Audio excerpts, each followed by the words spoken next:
Insurance and protection are two of the most important yet often overlooked aspects of personal finance. These tips will ensure you and your assets are protected no matter what.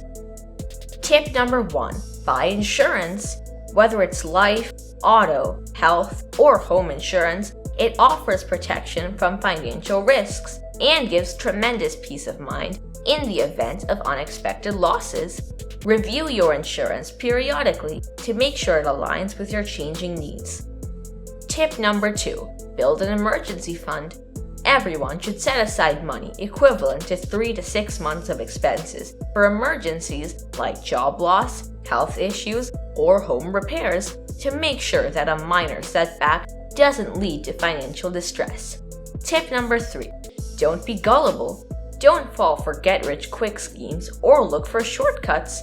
If something sounds too good to be true, it probably is. And tip number 4. Prepare a will. To make sure your hard-earned money and assets go to the intended recipients, take the time to prepare a will that details out how your belongings will be distributed after you die. Insurance and protection are two key aspects of personal finance, but there's a lot more to it. Check out the playlist on your screen for more actionable tips on budgeting, saving and investing, borrowing and credit cards, etc.